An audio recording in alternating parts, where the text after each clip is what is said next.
All right. Welcome to Birdie Free Golf. Thanks so much for joining us for this week's episode. I'm Donovan. I'm again always here with Brady. How That's you right. doing, man? I'm hanging in there, dude. I'm hanging in there, battling the COVID. So I was about to say it's been a rough week for you. oh yeah, it's been busy coming back from the Christmas break, and then just got hit towards the end of the week this past week that my wife had COVID, and now I'm battling it a little bit, I think, and we both had it before, pretty much this time last year. Yeah, just been a rough go at it. So Almost exactly to a year. Yeah, from last year, right? Well, when we got it last year, it was the week before Christmas, so we got hung up. We couldn't go home for Christmas and see everybody. But hey, we got the golf trip coming up in February, so I'm glad I got it now and can kind of hopefully recover and get some immunity and stuff from it before we head out to that. Yeah, for sure. I was thinking about that earlier today, and I'm like, it's been raining here in the mountains, of course, because it always does. Pissing rain. So like literally the weekend where I have nothing going on, it rains all weekend. Yep. Like, I was kind of thinking to myself, like, maybe this is good. Maybe I need to take a few days away from golf and just kind of enjoy family and all that. And then I recognized that we have a tournament coming up in a month. Got to grind it down. I'm like, I have so much work to do in a month's time just to even go out there and have fun. So, and it's going to get cold. It's supposed maybe even snow tonight here. So yeah, I know. That's going to take a couple of days away from us as well. So yeah, I golfed, I think, one time over Christmas break, and outside of that, I think it's been close to 3 weeks. I think one round in like 3 weeks for me. We've been busy, dude. I know you went out of town for Christmas, did a little vacation. Lake Norman? Did you get away Lake Norman. Yep. The in-laws got us a place in Mooresville on the lake, and looked nice. It was great. No, it was a great time of relaxing, and very appreciative of them doing that. And so Elizabeth's sister and family came, and we hung out for a few days. It was a lot of fun. Yeah, we had my wife's aunts and uncles, and one of her grandparents lives in Columbia, South Carolina. So we had to travel down there for a day and come back that evening. I think it was Christmas Eve maybe. And dude, it just killed me. Like, I haven't drove that far in a while, like just moving from house to house. And obviously my parents are split up and remarried. And so there's a Christmas here and a Christmas here and a Christmas here. And I'm like, and then, it's on Facebook. We haven't really announced it here, but my wife's pregnant with twins. And so that's like a big deal, like telling all the family and bouncing around. I got little baby toys in the background here that have been donated. And so, and then we're moving on top of that. Currently, we just started this week and then came down with COVID. So pretty much all our help went out the window. Luckily, Alex's dad came up and I think they're dealing with a little bit of COVID in their household too. So he was generous to come and help a boy out, because I was going to be struggling if not. So it's just been crazy, like no golf, moving around. Yeah, all those things that were in your way before, like golf clubs and other fun stuff, baby toys. Now it's thrown out the window, and it's baby toys. And cribs and diaper crap loads of diapers, trash cans that shove diapers down electronically. Like, that's like a whole new world. Yeah, I wish I had stuff for that. I mean, baby wipe warmers that sounds nice. Cameras and all kinds of stuff. Yeah. We're not even in the thick of it yet. So yeah. Well, obviously I've known that news for a while, but for everybody listening, congratulations. Thank you. A surprise, but at the same time, very cool and very awesome. And I'm looking forward to it. Literally, I think it's going to be exciting. The first thing I said when they did the internal ultrasound or whatever, and my wife was just kind of like, trying to figure out what was going on. And I was like glued to the screen. I was like, let me see what's going on here. And when they did she kind of had stuck the monitor thing in and was like, had it turned wrong. So she pulled it back out real quick. But when she had initially done it, I saw like 2 little black dots separate pop up. And I was like, I don't know, what is that? And I was like, I know that's not what I think it is. And then sure enough, they got it pulled up on the screen and there was 2 of them there. And it's just like, it's pretty crazy. We don't have twins on either side of our family, but like literally the first thing I said was like, oh my gosh, I have to buy 3 sets of golf clubs now, like triple golf, everything. Like, so not to mention the thousands of diapers that you're about to go through in a week's I think time. we got 1,000 for Christmas. Like, that's good. That's good. It's insane. But yeah, that was the first You'll thing. be amazed at how quick you go through those. Obviously, my wife was probably like diapers and changing tables and stuff. And I'm just like, dude, that's a lot of freaking golf balls. Like, I don't know. I was like, they're expensive. Them junkers are going to be playing some nitros or some top flops or something. I'm like, they're starting out rough like I did. Oh, man. Well, Brooks and I hit some in the net the other day. And, he finally started to listen to me a little bit. I was kind of teaching him where to stand and you had to bend his knees and all that stuff. And I think he may just end up being a caddy. I don't know. We'll see. He swings hard at it, but it's like me. It's not very accurate. Well, he made good contact. Well, Brooks is like scatterbrained too. Like he's just 100 miles an hour. So probably by the time he draws it back and he's starting to come down, his swing is just out of the question, whether he's thinking about that at all, It's like by the time he gets here, he's like trying to think of Hulk smashing something, and throwing a book across the room. I don't know, but he'd probably be great for caddying, Somebody he'd think about a million things and be quick about it, but yeah, we'll see. We'll see how it goes. It's always interesting. I think I'm just going to let my 2 duke it out. I'm like, whoever's the better golfer is going to golf, and whoever isn't the better golfer is going to caddy, and that's just the way it's going to be. I hear you, man. Out a set of golf clubs, but for sure, yeah, man. So it's been like 2 weeks, I think, since we've really been together. I think, like just playing golf, and obviously with COVID, I didn't want to. We're not going to be around each other and be spreading that around. So, but I thought it would just be interesting to talk about it, and it might shed some light on myself or you, and then me actually learn some things about you, because I don't think we've ever really had this conversation. But just in reflection and just this time of like literally sitting here and just hurting, I mean, ultimately just being achy and stuff. I'm like, what could I improve in my golf game? Like, what's the best part of my golf game? What's the worst part?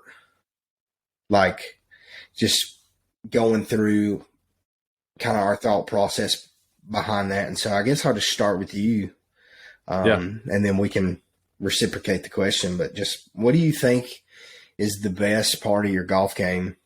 And we'll start with that, and like just maybe just explain why you think it's the best, and just kind of like, when did you notice that was the best part of your golf game? When did you start to work and build from that? Yeah. Well, I realized, number one, that I'm not a good ball striker. And so for me, so that's your worst part about your game. It is. Yeah, it is 100%. Just, and I'll hit, I'll hit some good shots here and there, but still nothing, as far as just consistent ball striking, that's always been my biggest flaw. And that kills a lot. That hurts a lot of things. That hurts, for me, it hurts a lot of distance.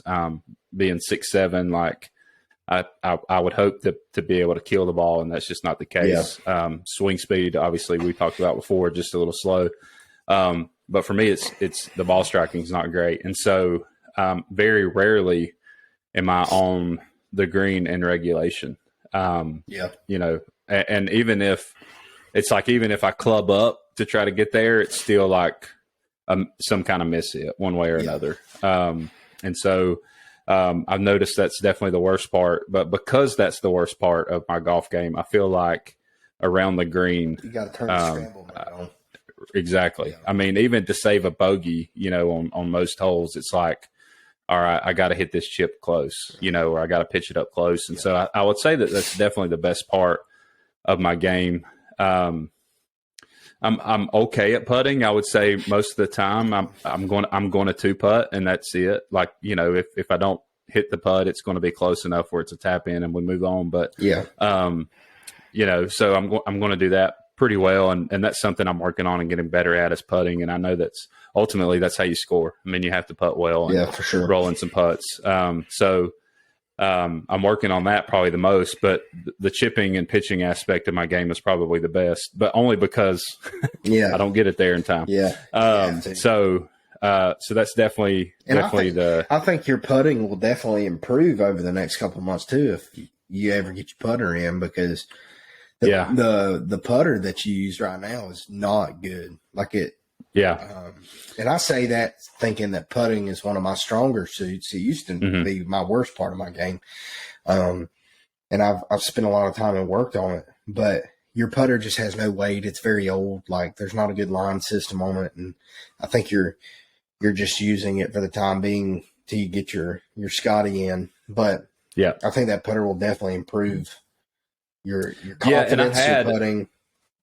I had that TaylorMade, the TaylorMade Trust putter, which I liked, and I rolled some good putts using that putter. But I traded it in, had the opportunity to kind of trade in a few clubs, and I ended up getting a brand new Scotty Cameron putter for about $30. Nice. So I've been waiting about 2 months on that for that to come in, but it's supposed to be here. It should be shipping out here in about a week. So hopefully that happens. Have you putted with the Cleveland yet? Not yet. I hadn't been. It's a sweet looking putter. That's the last time we played. I like the weight on it, but you're right. I'm using like an old Nike putter from like the early 2000s, I think, and there's just no weight to it, and it's just hard to I don't know. It just doesn't have a good feel to it. So the best part is a short game. Yeah, I think so. I mean, just chipping and pitching, and I'm not saying that I make those chips and though, but typically here lately, especially, I've been able to get it pretty close where I have a good, 4-5 foot putt going in from those, and I'm able to save a lot of strokes from that. So that's definitely the best. My accuracy off the tee is getting better. Like I'm starting hitting more fairways. I'm hitting more fairways. I'm starting to make better contact. And so really for me, my improvement would be distance with everything. And that's just, understanding the swing. In the courses we play too, it's more just keeping it in play and not losing a golf ball or hitting it in a hazard or something. Because up here in the mountain golf scene, it's like you don't have any forgiveness. I mean, the fairways aren't wide and it's usually just mountainous cliffs and woods and stuff. So, I think for you, like just keeping it in the tree line has been a big help.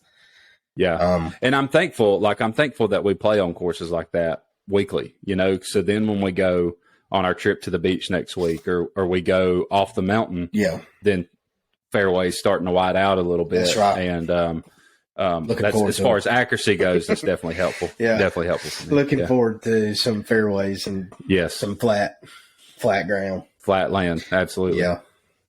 Yeah. So I think that's for me. I mean, I in the wintertime it's been good to improve that. We've talked about it on our other podcasts. The wintertime is just a good opportunity to work on ball striking, and for sure. Who cares? I don't care about distance. I really don't care about scoring this time of year. But just trying to learn how to make better contact, and I'm getting there. I mean, it's getting better. Just a lot of practice that goes into it. So a lot of practice. Yeah, man. Yeah. I would say, just in my thinking about it, like I kind of am the opposite in a sense. I think my best part of my game is my ball striking and my ability to flight shots like that. And it's always been that from day one. I remember being in middle school, maybe even high school. It might have been early high school, freshman year, sophomore year, somewhere in that vicinity. Like I remember being in Lake Lure at, what's the course up there? Bald Mountain. Preserve. It ain't Preserve. It's Ball Mountain Club, Country Club, or something. I don't know. But I remember being up there, and it was either B.J. Terry, which you don't know, or Freddie Jones, which again you don't know. I think Freddie might have been the one. He was like, what I would do to have that ball fly, like just the low penetrating, and it kind of went in a phase because that was at a time where I really didn't hit the ball that well and didn't know how to score. I just kind of went out there and shot high 90s, pushing 100. But I could hit those low penetrating ball flights, and then it kind of switched. I upgraded my clubs, and I think the clubs I had just maybe had a little bit extra loft on them, and I started hitting the ball really high and flying it a lot higher, a lot shorter. Actually, like it kind of hurt my distances a little bit, and then I kind of learned with those irons how to control, and then just through the years, just progressing new equipment. I just feel like my contact, I naturally have a really forward press on my clubs anyways. Like I was taught that way, so I can hit a really low compressed spin shot, or I can lay back off of it a little bit and still compress it really well and hit it up in the air and spin it too. So I definitely think that my ball striking and my ability to flight shots is definitely the best part. And the worst part, like, it may not really just be a part of my game. Like, I feel like I do a lot of things right. I make a lot of mistakes, but I feel like I do a lot of things good. But the number one thing that holds me back, like I shoot in the 70s a lot of the time, push 80s depending on the course. Like I'm just as capable of shooting under par as I am shooting 95. Like honestly, like, and that it varies from course to course. But the thing that holds me back from shooting mid 70s and being in that single digit handicap to going to a scratch golfer or going to a plus handicap is the missed opportunities, not seizing the opportunity, not seizing the 5-6 foot putt that I know I have to make, the 6 foot par putt to save a par, or even just the 5 foot, 4 foot routine birdie or par putt. Like I just miss a lot. And it's not that I'm a bad putter. Like I putt the ball really well, and really when there's no pressure, that might just be the part of it. It's just the pressure side of it. But I'll have these 4 or 5 footers that I'm like, they should be easy. They're dead straight. They move maybe this much to the right, and I like miss those putts. Or I'm 100 yards short or 80 to 50 yards, and I'm like in the middle of the fairway and the green's wide open. And instead of hitting it close in that 10 foot proximity, I'm leaving it 15, 20 foot out. And it's not that I'm hitting good shots. My just aim isn't that great. Like I'm not capitalizing on my opportunities to score. And I think that's always been my downfall. And so this year, or really this past year playing, and then like going into this year, like one of the things I really am focused on is like seizing those opportunities. It's like, I don't care if I shoot 80, like I really don't, but I know like there's certain shots, whether it's a tee shot or it's an iron shot or it's a wedge shot or a putt even, like I know there's certain things like I've got to make this bogey putt to minimize the damage, or I've got to make this birdie putt because it's going to put me under par, et cetera, whatever, like just those opportunities. I can't miss them. Well, I think that's the question too. So do you put that pressure on yourself when you're standing up to a putt? Does it depend on how you're feeling at that? Because when we started playing last season, at the beginning of last year, I think your putting was probably at its best. You were rolling it really well. Your chipping and like everything around the green was very solid. You were shooting, I mean, a couple of rounds in the 60s. Well, I had a personal best. I had that 4 under round too. Yeah. So is it something that you feel like, because I don't know that game of golf, right? Yeah. The game of golf that you play and the game of golf I play are two different things. So Like, is it something now where you're like, all right, I have to take advantage here, and that's added pressure on yourself? It is, but like another thing too that I don't have because I've never put myself in that situation. Like I've had tournaments to play with big guys and guys who I know can shoot par better. But I've never put myself in a position to play with them and go head to head. Like outside of and then I have friends that play really good golf that shoot scratch golf, and like even my dad, like going head to head against him. I mean, it's not the same being in a tournament and money or a trophy or something being on the line or like bragging rights, whatever you're playing for. And so like, really the thing that put that in my head, and it may be funny to some people, and I joke about it, but this summer when me and Dad were playing in the member guest at Cleghorn, we played good the first day. I think we won all our matches. Maybe we might have lost our last one, and then the second day I think we lost one, and I was like, we're out of it. You know, like there's no way. But we played pretty decent, but we didn't do our potential. Like, we just kind of scraped by and like had a lot of close calls with stuff, and we ended up winning our fly and getting put in the horse race is what they called it. But you pretty much, it's just you start on 15 and play to 18. You just drop teams off every hole until you're down to 2 teams and on 18. And we really didn't play that great starting out. And we just kind of squeaked by. But on the last hole, I hit a decent drive and just kind of landed in a bad ravine area. And 18 at Cleghorns, like it's a pretty ballsy shot to go, whether you're in the middle of the fairway, or you're in the rough or something somewhere, to go over this ginormous pond on this par 5. It's like, even on my best drives, I'll sometimes have a 250, 240 shot into the green. And then I've had like a 180, 190 shot in. And I think that day I had like 175, and the wind was good. Like I'd been hitting the ball pretty solid up to that point, but the lie was terrible.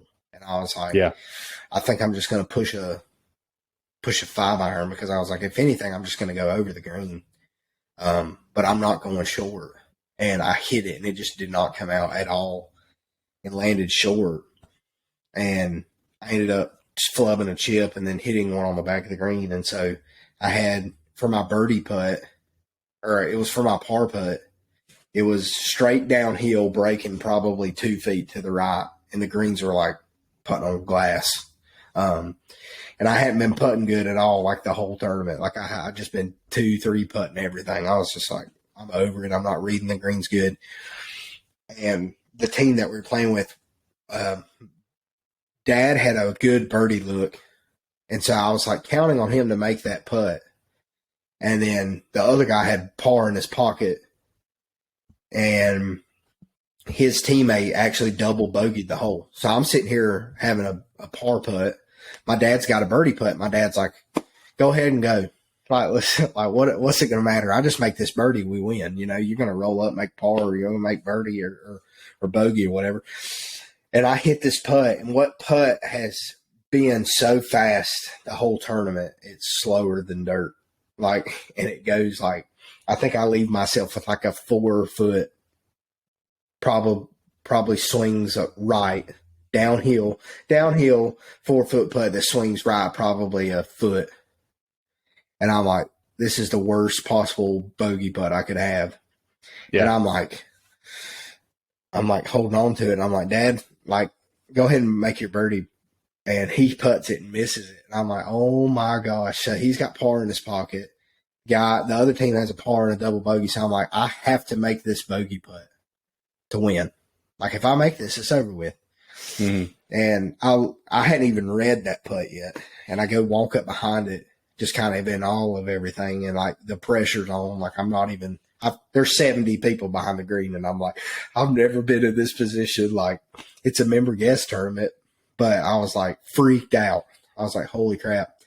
And I looked down at the putt, and I've had the putt 3 times in the last day and a half, you know, so, and I drained it and we won the tournament. But that was like that was kind of when it ignited in me to be like, that's the moment I want to be in. Like, I want to be playing for money. I want to be playing for a trophy, and I want to win so I can rub it in somebody's face. Like, that's, and I've never been that type of person. Like, I've just enjoyed the game of golf, and I still do, but like, that's kind of like where I'm at with it. And I don't even know how I got on that tangent, but like going in, just thinking about that opportunity to win and me seizing it. Like, I'm like, and my dad being a part of that, obviously, like, I just want to be in those positions, and I want to capitalize and like be on the radar. I want to be like, I want to be the Kevin Kisner of amateur golf. You know what I'm saying? I'm like, these dudes know they can win and they can play their best golf, but they see my name on the leaderboard, which this may be a joke to some people, but this is just how I think. Like, I want people to see my name and be like, if this dude rings in some birdies, he's got a chance. Like, yeah. And I've never been in that position, and then I've got a long way to go. But like, I think this year I definitely want to play in some tournaments and kind of get involved with some things. And it's going to be hard with with what I've got going on. But I like, whether it's local stuff or even just stuff back home, like I want to be in the mix, and I want to have those opportunities, and I want to be pressured. Yeah. I want to know money's on the line. I want to know that a trophy's on the line or status is on the line, and I want to have that opportunity to seize it. So, yeah, I think that I've noticed that about you even this year. Just, I think when you have an opportunity to play and compete, I think you're definitely at your best. You know, obviously when you play with guys like me or whatever, like there's no competition there, so it's, you know, it's not a big deal. But yeah, I think I see that in you as well. I think that I just, like, for me, it's like I want to get to that point to where, like, I don't like, I don't, you don't have to go to the course and really worry about ball striking, right? Because you're just going to do it well. And so, like, I would love to get to the point of the game where, like, I have to think through shots, you know, where I have all the shots in the bag, even if not to perfection. Like, I want to go up to the golf ball and I want to think about this shot and be like, all right, this is what I want to do. I want to hit it, you know, whether it's, I want to hit a low fade, you know, or low cut, or, you know, I need to hit a low ball to keep it out of the wind and still carry the distance that I need to carry, or not just being like, I got to hit it in play. Yeah. Like, I mean, I go up to the shot of like, all right, here's my target. This is where I'm going, and hope to God it gets there. You know what I mean? And, like, I look forward to the time where I have to think about, because I enjoy that. I enjoy thinking about different shots and you know, I mean, even to get up, like, I have to get up and down to save this par or whatever it may be. But, right now it's just the process, and I just have to go through those things of like, you know what, here's where I am, and I've got to work on my ball striking, and I'll worry about the rest of it when it comes. But I can't wait to get to that point of just being able to compete in that way. For sure. So, yeah. So just kind of a fun way, I think, you know, we've covered a lot, but I think a fun way to end this is like imagining, just in talking about the things that we wish we had in our golf game, and kind of what we think about what is the perfect golfer.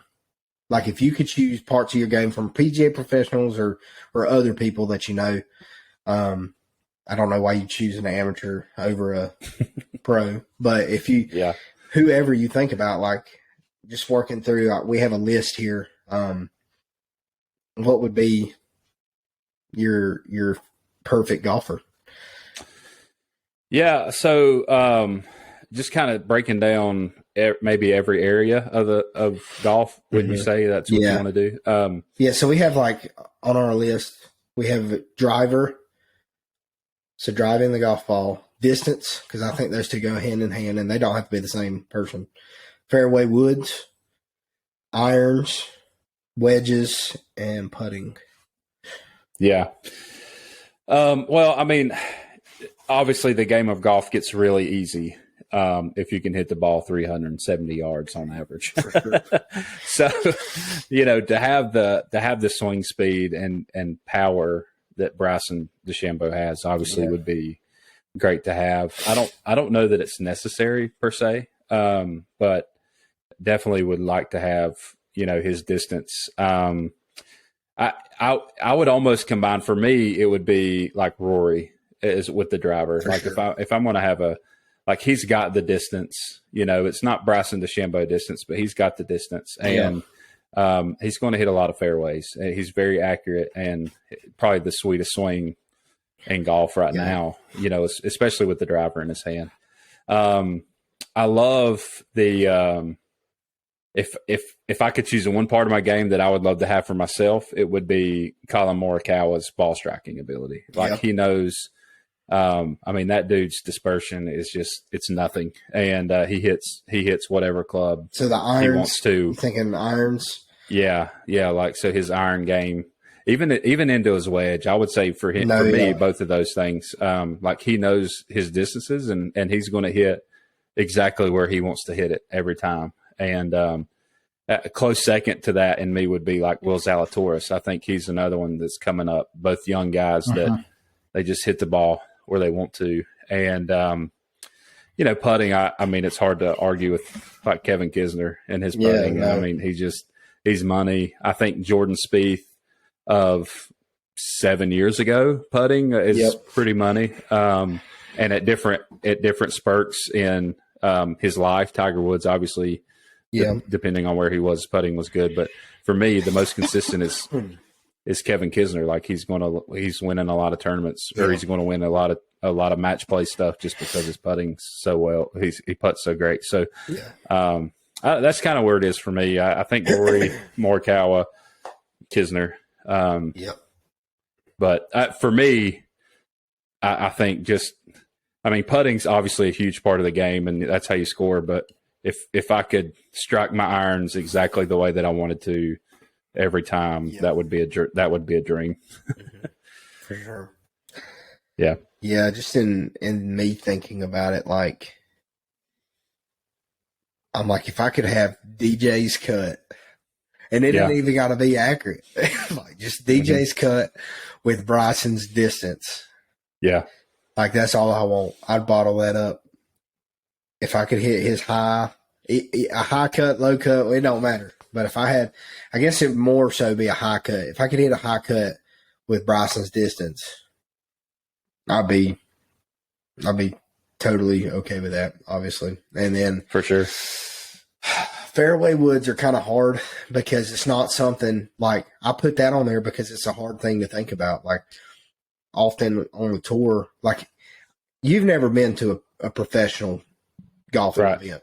But what gets me is at those events how often they hit 5 woods, 3 woods, hit a rescue club. It really blows my mind at how often they use them. But we always think about their wedges and their putters and that sort of thing. And for me, if I could have Rory's 5 wood, if I could hit my 5 wood, I say I don't even have a 5 wood. If I could hit my 3 wood or my 2 iron hybrid that I have, like Rory hits his 5 wood, I'd be so stoked about that. And then they're able to hit those woods now and be able to stop them. Yeah, hit them high. It's not. Yeah, there's hit them high and land them soft. I don't know if it was at it was at the Irish. It was like an Irish Open tournament or something years ago. Rory hit a 3 wood and it was just sky high and drops down beside the cup 6 feet, and it's just like he hit a wedge in there. It's ridiculous. Yeah. Irons, it's hard not to go with somebody like a Morikawa just because of, like you said, the shot dispersion and just his misses are pretty much non-existent. And as much as I hate to say this, I think I have to go with Tiger Woods for wedges and putting. Yeah. I'm not the biggest fan of Tiger, mainly just because I think that although he is probably unarguably the best golfer that's ever played the game, I think they show him too much, even in his trials and when he's not playing that good. And I realized that who he is, and I've realized what he's done. But I'm like, I'd much rather see Will Zalatoris go on a birdie run in third place than I would watch Tiger Woods in 30th. Like, I really, like, that's just the type of person I am, and that's who I've always been. And so, but yeah, his wedges and his putting, I think, are just still probably, even with his hurt leg and just kind of we saw it at the PNC a couple of weeks ago, like, just wedges and the putter don't go nowhere. Especially just right around the green, like it's not even a thing. So but yeah, no, I get it. And obviously he's the game of golf, and for so many years they had to show him, or that's the way that they got viewers. So we get it, obviously, and he's undoubtedly the best player, and every part of his game is so good. Sure. But I think. I hope, and even after you mentioned the PNC, Charlie Woods is incredible, the man, and I hope number one that he continues to enjoy the game, and I hope we as fans stop putting this pressure, on him to be like his dad. I hope we can kind of step back and just kind of enjoy his game, because I think it's going to be top notch. He has to realize right now that he is never going to do what his dad did. Just like Tiger, I think probably whether he does it or not, and it's still a debate, because Tiger could come back and go on a tear. I don't know, but because that's the cool thing about golf. Anybody can do anything at any point, but.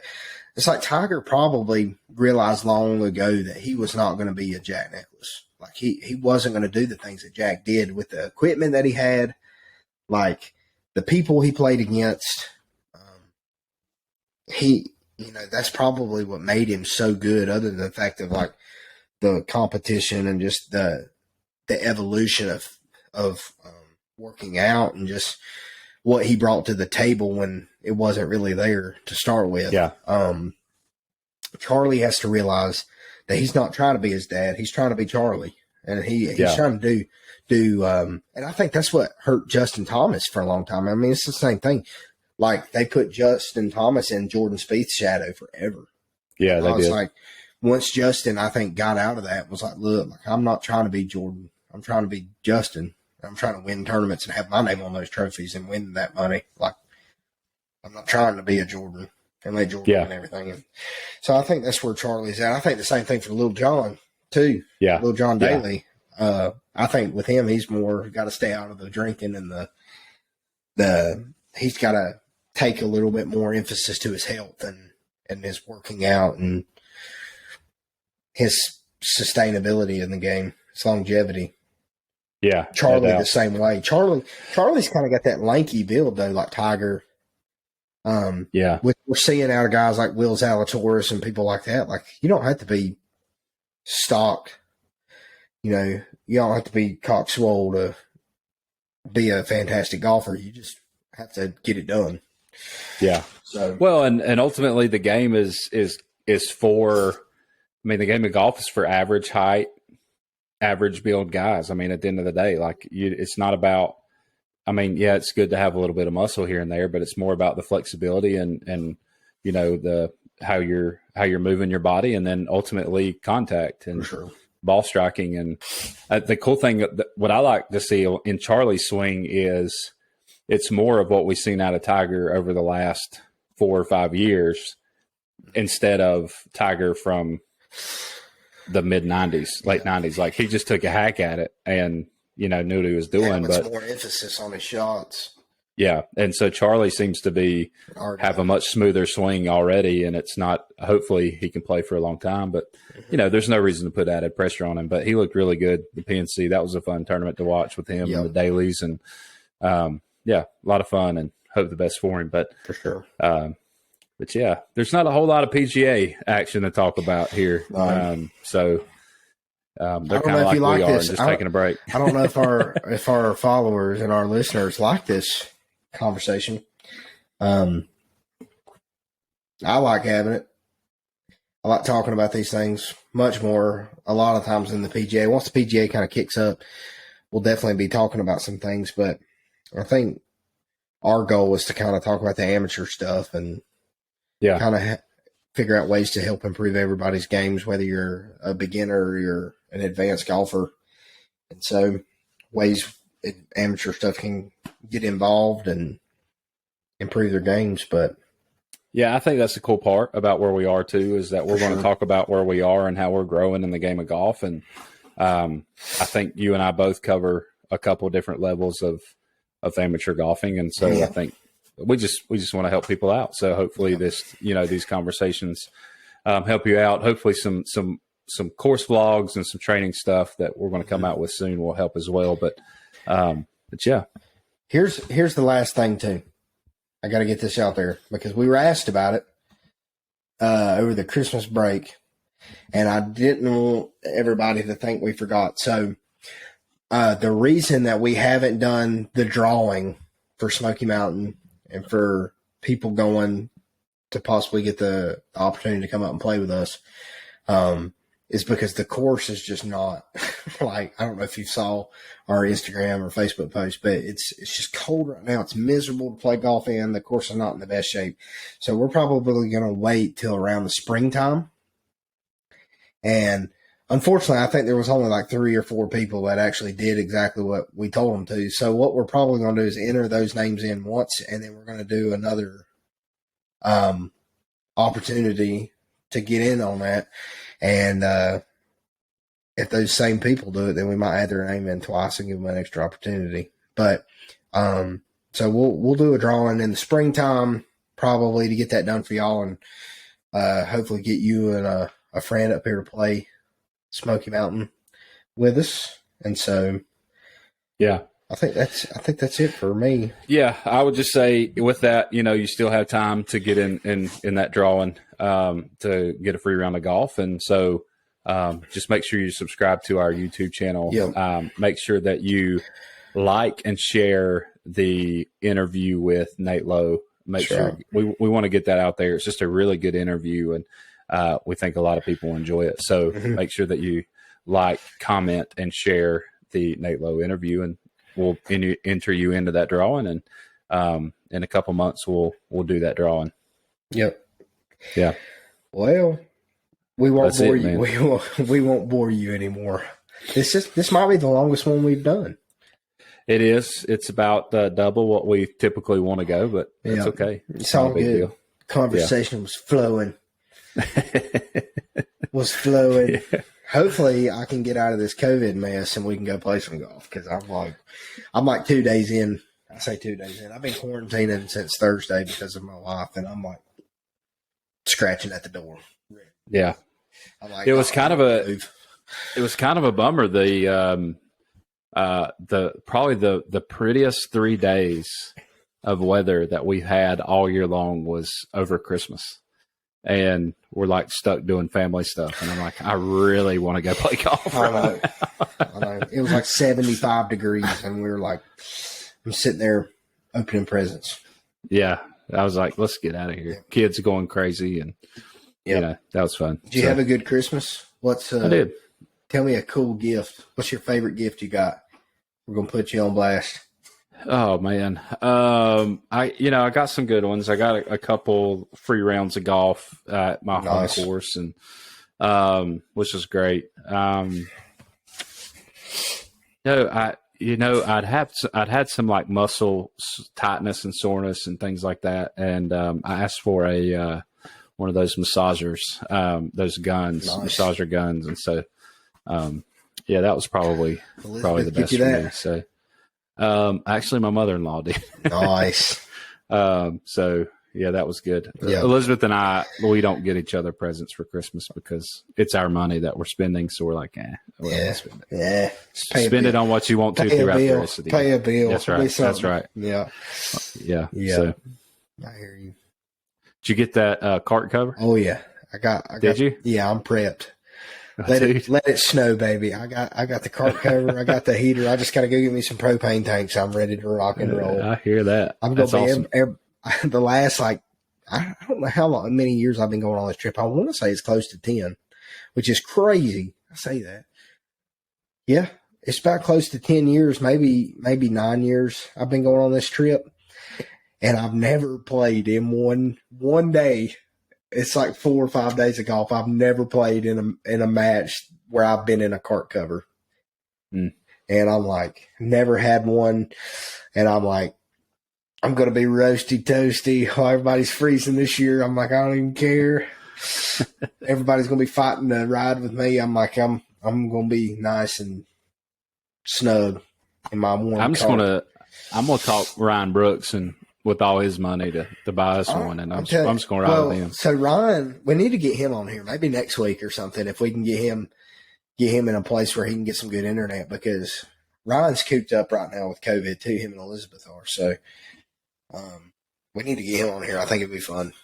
Yeah, no doubt. Him. But anyways, well, dude, it's been fun. It's been real. It's not been real fun. But it's been good enough. Yeah. It's been good enough. We're pushing an hour. Too long, way too long. Yeah. It's all late. Good, though. I'm getting rambly. It's all man, I hope you get to feeling better. Yeah. And appreciate it. Yeah, hopefully maybe by the weekend everybody will be good and we can play some golf. But to y'all listening, thank you so much to listening in to Birdie Free Golf. For sure. Hope you enjoyed. Make sure that you subscribe to our YouTube channel. Make sure you follow us on Instagram and Facebook, and leave us a comment. Tell us what you want to hear, things that we can talk about to that would just better fit your needs and desires. And we need reviews. Yeah, reviews are huge. And whether it's on Spotify or it's on Apple, I think we're on Apple Podcasts. We are, yeah. YouTube, I don't care what it is, whether it's a comment or it's a review. I need some comments this week saying y'all suck or you're good. We love the content. I don't really care what it is. Just need something on there. I need some input. I want to hear what you want to hear, what you don't want to hear. For sure. We love doing it, and we want to put content out that you want to hear. So make sure you leave us a post and comment, and go from there. Thank y'all so much for listening.